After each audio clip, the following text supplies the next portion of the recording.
Want help to grow your business? Download BRiN, the world's first business advisor in your pocket. To find out more, visit BRiN.ai or search the App Store today.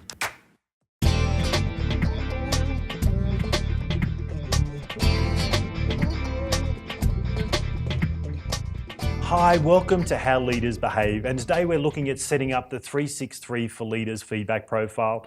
Joined with Mark Hoare, our friend and colleague from People Development Australia as well. Hey there, Peter, how you doing? Yeah, great. So Mark, just probably a really important one here as we work our way through 360-degree feedback. That's sort of feedback from everyone around you, isn't it?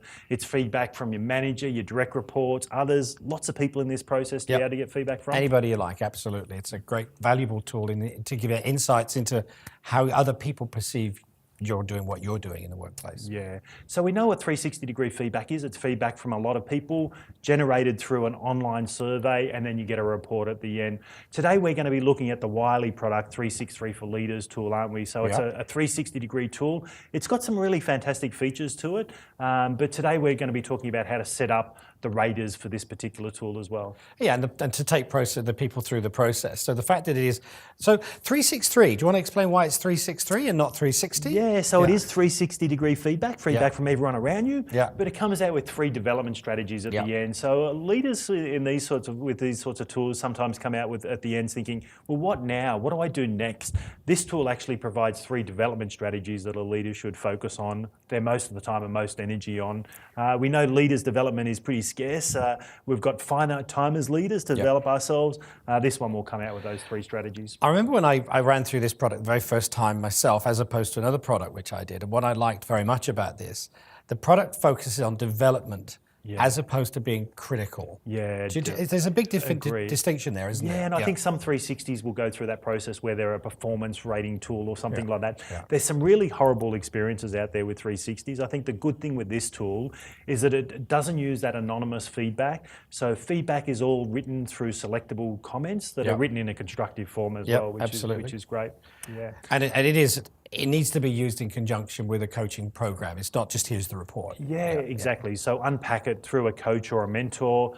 Great report to be able to give a mentor and say, here's the things we need to work on, and an excellent report in a coaching process as well. So if you've not done if you've got some challenges in the organization and it particularly sits around your leadership style, you're getting some of that feedback, this would be a really, really good tool to look at in terms of getting some feedback as to how you do what you do. Yeah. So let's have a bit of an overview as to what it does. So what we're going to cover in this program. Yeah, so we're going to have an overview of the tool, look at the instrument. How to select raters will be a big focus for us. How do I actually figure out which people do I actually get to rate me? And sometimes we may have some ideas there that can help. Sometimes we think, well, I'm going to gravitate towards those people who are going to give me a good rating. We'll sort of bust some of the myths around selecting raters, but we'll also have a quick snippet in conducting the assessment as well. Sure, absolutely. So it comes in 2 parts. So the first part, it actually looks at your own disc style. So you've got the right-hand side model there, which people would have been familiar with the other episodes that we've recorded. So you'll be familiar with that. And then obviously it gives you the Leaders Behave leader style and the request section from the other raters as to what they want you to do more of, which is quite interesting. So 2 parts for the leader. The leader will rate themselves across their disc profile. So they're the only ones that do that, and it'll give them a great narrative about their disc style. But leader behavior, the leader gets to rate themselves on their own leader behavior as well. So that's really important, just to be honest with their own rating. Use the whole spectrum if they think they're really great at something to rate themselves good. There's also the rater group that rates as well, and we'll talk about who the raters are. But if you just pop back to the previous slide there, you'll see that they've got the leader behavior and leader request section that they will use. They'll rate the leader, the same survey that the leaders did in the first section about leader behavior, but they're also going to be asked, is there some requests that you'd like the leader to do a little bit more often or a lot more often of as part of that? And one of the things I like about this product as well is an area that perhaps you don't score as well in as some of the others might not be the request area for development. Yeah, definitely. Which is really quite interesting when you actually get into the depth of the report. Yeah. So let's have a look at how you set that report up and the sort of people that you would include. Yeah, so this is a really important part of the report. To get raters right will really be an important part of getting 360 feedback, whether you're using the 363 for Leaders or another tool. In this tool, there's 4 categories of raters. They've got headings there, but we've got our manager, peers, direct reports, and others. So the manager category is pretty important. walk us through that. Yeah, so what's interesting is that when you see the scores on the doors, so to speak, you actually see the report in its final conclusion.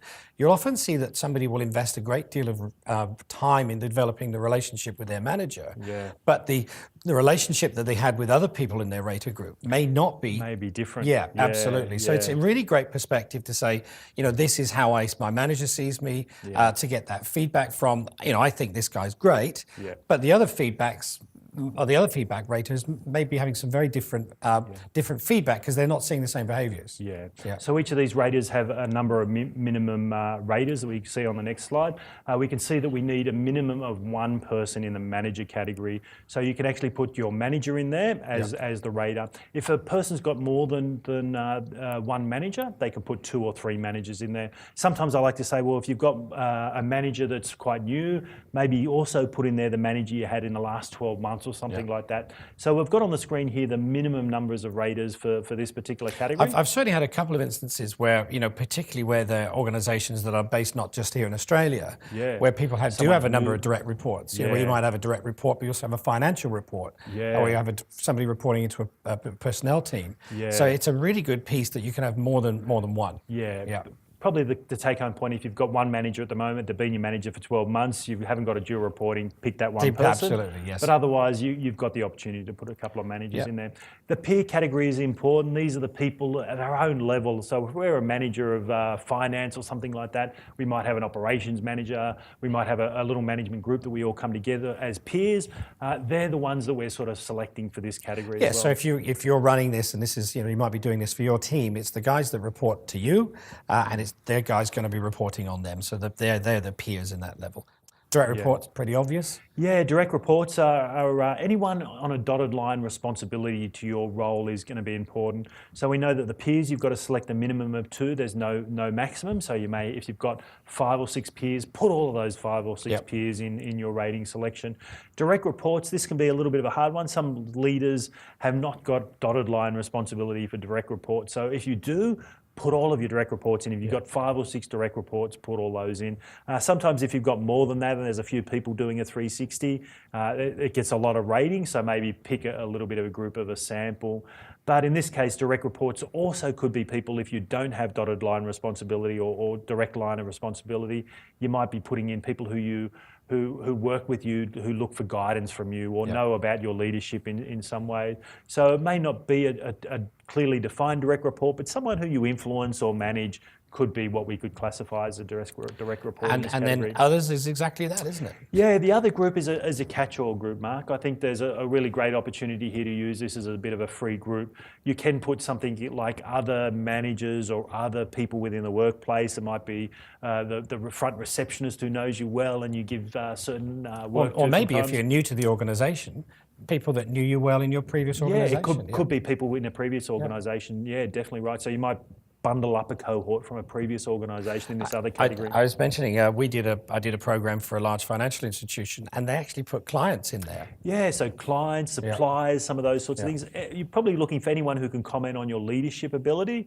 Is a good category. I like one working with a number of organisations where people belong to a committee or a sporting group that's outside the organisation. They may be a club captain or something like that, or a coach, and so they're still using their leadership, and they can grab that cohort in this other category. And I find that really valuable in getting the participant to actually buy into, this is my feedback, this is fair. This is about me, and I want to know, do I use a little bit of a different leadership style with the sporting team I lead versus my workplace team, and we can compare that. The rating numbers are really important in this, Mark. To overview, we've got a minimum of 1 for the manager. We have to have a minimum of 2 for the peers, direct reports and others. There's no maximum numbers. So if you've got a lot of direct reports, put those in. Quite a few peers, put those in as well.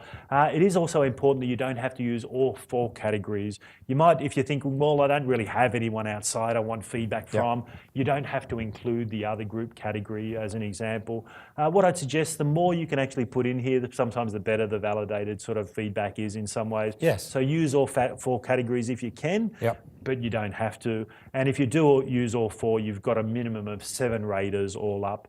If you use 3 of them, such as your direct reports, peers and manager, you may have 5 raters as an example, at the bare minimum, in producing the report. So let's talk a little bit about actually the report and actually going through the profile itself online. Yeah, so once people have selected their raters, they send their raters in, and then their raters will be sent an email link.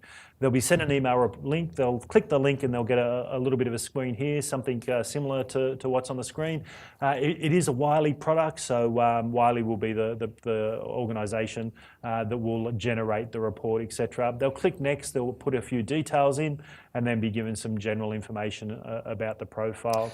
And I think it's always good to remember when you are running this, is to give your respondents a bit of a time frame. Yeah. Because if they're busy and you've got a lot of peers and you've got direct reports to do it, you don't expect that this is going to be a high priority for lots of other people. Yeah, so make sure you give some time. Sort of week minimum, but you're sort of getting on 2 to 3 weeks is a really good sort of time frame. And at the end, we'll sort of talk a little bit about the steps in going through that process. But once they've gone through a little bit of a general information there, but then we move into a little bit about the leadership information. So here in part 1, we're looking at rating the leader across leader behaviour. So as an example, how often does David Smith propose new direction for the group? And again, we're asking our raters to use the whole spectrum here. Sometimes people select raters that are their best friends and so forth. What I'd probably suggest is that people really I'd sometimes gravitate to people who you don't get on that well with in your team, or that you've got that colleague in your peer group that you've just had that little bit of friction with and so forth. And I'd ask them to use the whole spectrum in this particular rating. Again, the process should be that people are using this report as a development report between their coach and the person getting the feedback. And to continue enjoying this presentation, download BRiN, the world's first business advisor in your pocket. To find out more, visit BRiN.ai or search the App Store today.